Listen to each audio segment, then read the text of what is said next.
श्रीराम समर्थ. श्रोते हो, आपण ऐकत आहात श्री गोंदवलेकर महाराज यांचे प्रवचन. सद्गुरूला शरण जावे.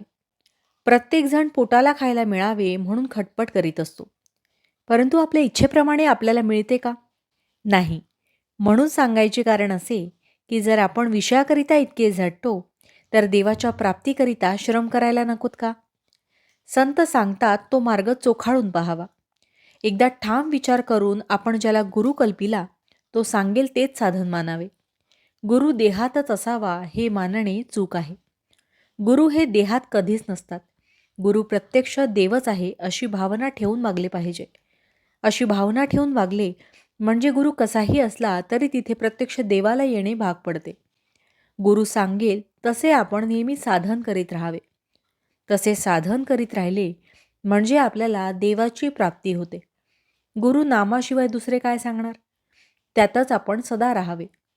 जो खरा साधनात राहतो त्याला या सर्व गोष्टी आपोआपच साधत असतात. म्हणून आपण गुरुला अनन्य शरण जाऊन तोच सर्व करतो आहे हे मानून जे होईल त्यात आनंद मानित जावा. भगवंताबद्दल जिज्ञासा उत्पन्न होणे ही खरी भाग्याची गोष्ट आहे. असा जिज्ञासू शिष्य भेटला तर गुरुला देखील आपले स्वतःचे सार्थक झाले असे वाटते. श्री रामचंद्राची जिज्ञासू अवस्था पाहून वशिष्ठांना फार आनंद वाटला आणि ते साहजिकच आहे. संतांनी एकच देव, एकच साधन आणि एकच गुरु मानला. त्याचप्रमाणे आपण एका नामात राहण्याचा प्रयत्न करावा. मुलगा हसत खेळत असताना बाप त्याला घेतो, पण रडू लागला की खाली ठेवतो. याच्या उलट मुलगा रडत असला तर आई त्याला घेते. हाच देवामध्ये आणि संतांमध्ये फरक आहे. बर्फामधले पाणी काढले तर काहीच उरत नाही. त्याप्रमाणे संतांमधले भगवंताचे प्रेम जर काढून टाकले तर त्यांच्यामध्ये मग काही उरतच नाही. साधन करण्याचे कष्ट न होता वस्तू साध्य करून घेण्याचा मार्ग म्हणजे सत्संगती हा होय. आपल्या मनावर संगतीचा फार परिणाम होतो. नुसता हेतू काम करीत नसून संगत काम करीत असते. संगत दोन प्रकारची आहे, घातक आणि उत्तम. विषय माणसाची संगत ही घातक होय आणि सत्संगत ही उत्तम होय. सत्संगतीमध्ये असताना आपल्या ठिकाणी दोष आहे असे ज्याला कळेल तो लवकर सुधारेल. आपण ज्या सत्पुरुषाकडे जातो त्यांनी सांगितलेले मनापासून आचरणामध्ये आणण्याचा प्रयत्न केला तरच त्याच्याशी खरी संगत केली असे म्हणावे. संतांची प्रचिती पाहणे म्हणजे आपले प्रपंचातले काम मनासारखे होणे हे नव्हे. ज्या घटकेला आपले चित्त शुद्ध होते त्या घटकेला संतांची खरी प्रचिती आली असे समजावे.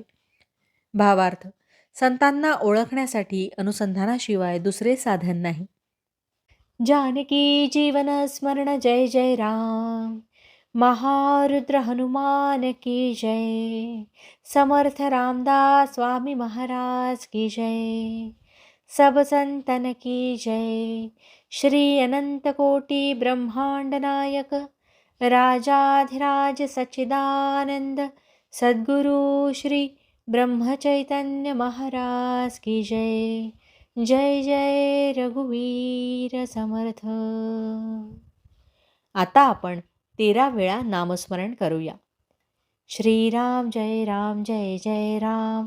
श्रीराम जय राम जय जय राम. श्रीराम जय राम जय जय राम. श्रीराम जय राम जय जय राम.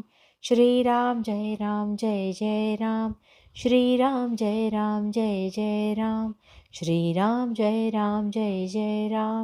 श्रीराम जय राम जय जय राम. श्रीराम जय राम जय जय राम. श्रीराम जय राम जय जय राम. श्रीराम जय राम जय जय राम. श्रीराम जय राम जय जय राम. श्रीराम जय राम जय जय राम. जय श्रीराम.